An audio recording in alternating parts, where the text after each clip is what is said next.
All right, guys, we're back for chapter 13. This is on film production insurance. I know you guys are thinking, oh my gosh, this is incredibly exciting. I know it's not terribly exciting, but it is something that we have to cover nonetheless. And we're going to cover a lot of particulars that you may not be aware of as we get into this. So let's just get right in. First of all, let's go ahead and give a definition. Film production insurance is a type of liability insurance that protects production companies and film projects from financial loss due to unforeseen events during the production process. It covers various risks. This includes property damage, injuries, and legal liabilities.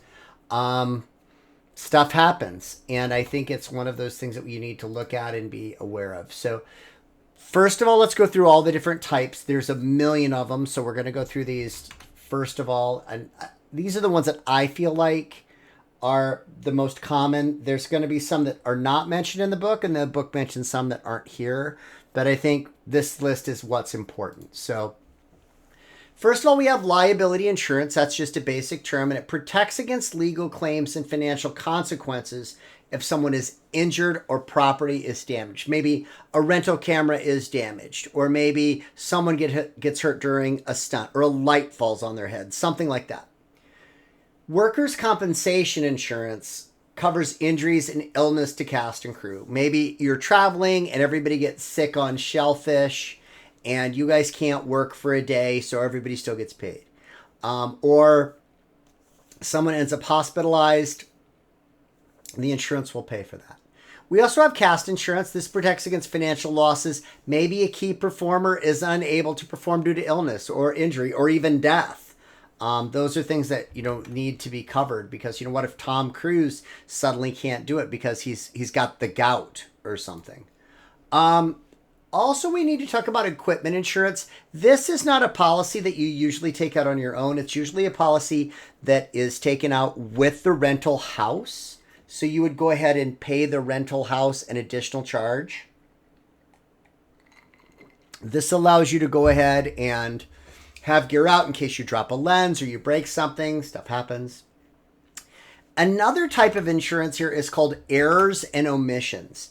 Now, these are claims that can arise from a contract mistake or something that was maybe overlooked. Maybe you have an actor that's on set and they didn't approve of a costume. Maybe they thought like a costume was too revealing. And then you're going to end up getting, sued, or you have to make changes, or you've got to do a reshoot because they felt exploited in some way. That's errors and omissions insurance.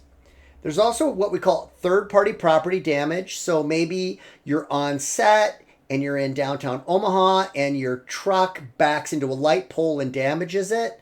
This will pay for property damage, whether that be a location or anything like that. Prop, sets, and wardrobe coverage. This protects against loss or damage to props or sets or wardrobes used in the production. So maybe you're going to go ahead and use a vintage guitar, and then Johnny Depp loses his mind and smashes that guitar. Somebody has to pay for it, right? So it's one of those things. When we look at, we talked about errors and omissions, but let's talk about extra expense coverage. This covers additional costs incurred due to unforeseen events that interrupt or delay filming. Maybe it's bad weather, or maybe somebody goes on a strike and we need to delay. That's one of the things that we need to look at, being able to come back to that. We have a completion bond, and we hear about these a lot. This is something that guarantees that the film will have deliverables, okay? So that type of insurance is like, okay, listen, if the film doesn't get completed or the film does get completed, usually it's the situation of payment upon completion. We call this a bond. So maybe you've made a deal with a production company and they said, all right, finish the film and you'll be paid. So it is motivation to finish the film. We also have what they call DICE insurance. This is a broad spectrum insurance product that can combine multiple coverage types. So maybe you need a custom policy that covers a lot of these areas. That would be like what they would call DICE insurance. Now, you will be asked for different proofs of insurance for different things. I know, for example, like the Iowa grant, they give you money for insurance. You're supposed to provide a proof of insurance. So here we would talk about a COI. This is a document that proves insurance coverage to location owners, permitting agencies, and rental houses. Also, you're going to have contingent automobile liability. That's going to be for maybe you're going to have a rental truck, or maybe you're going to do this. We need to make sure that everyone is licensed and everyone has proper insurance, especially nobody has a DUI or anything like that. Hired and non-owned auto liability. This might be something, for example, like maybe you've contracted a transport person, or maybe you've rented a trailer in some way. You need to make sure that all of that is going to be licensed as well through the licensure that you have taken care of. Let's go through a few of the common insurance terms. First of all, we have the broker. This is usually the person that you deal with that sells insurance. Commissions. That's the percentage of commission that the insurance broker gets by selling the policy. You may have a deductible. So maybe let's say you have a $5,000 deductible on weather. Maybe in a case like that, the initial insurance policy costs less because you have a higher deductible. An insurance claim would be, for example, maybe we've got a big storm coming in and I need to fill out the paperwork to file a claim. We do need to bind a policy, and by binding a policy, that means all parties agree and sign to that policy, so it is agreed upon.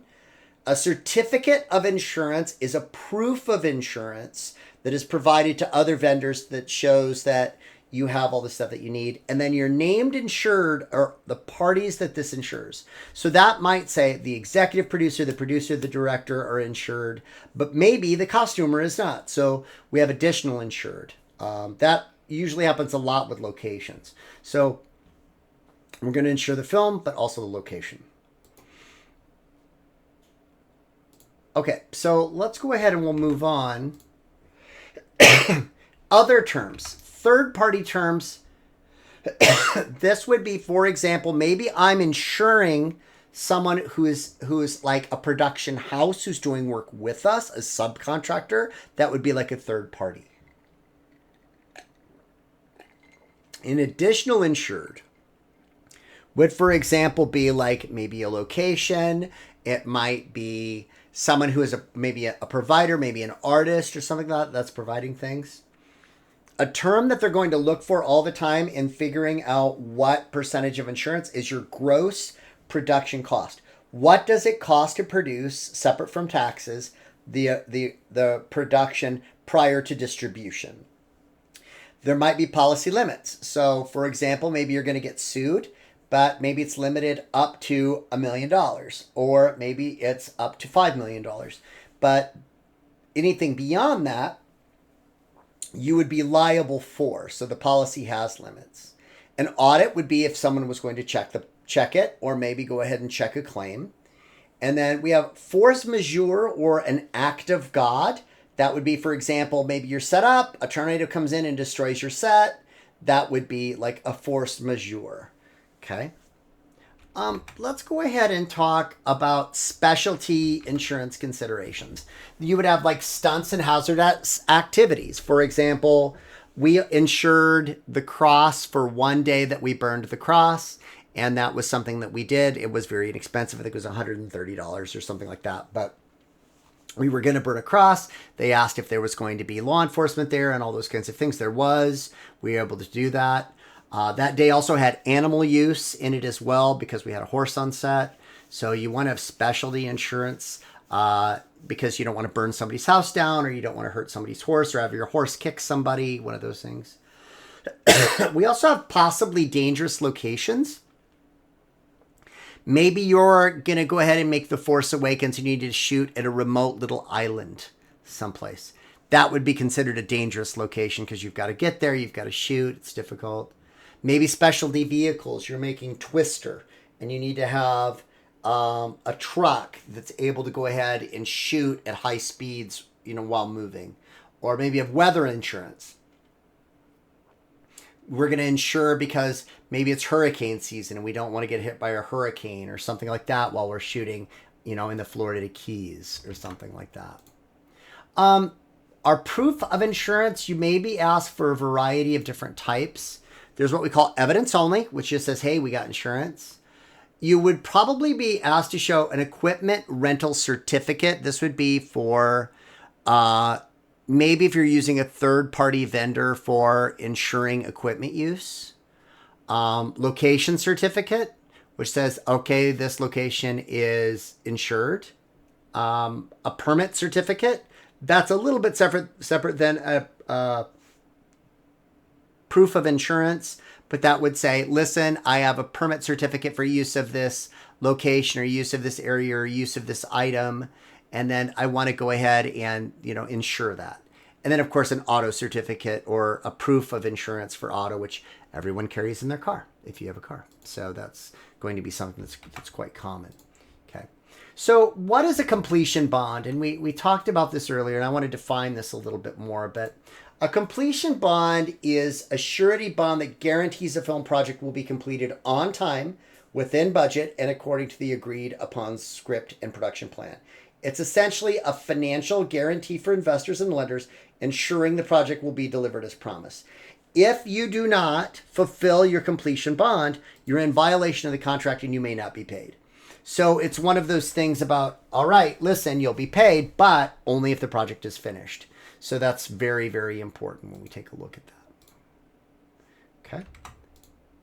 All right, I think that concludes insurance. So please stay up on all of your stuff. I know this was a shorter chapter with a lot of content, but keep an eye on it. And we'll be looks like we're a little bit more than halfway through the course. So thank you.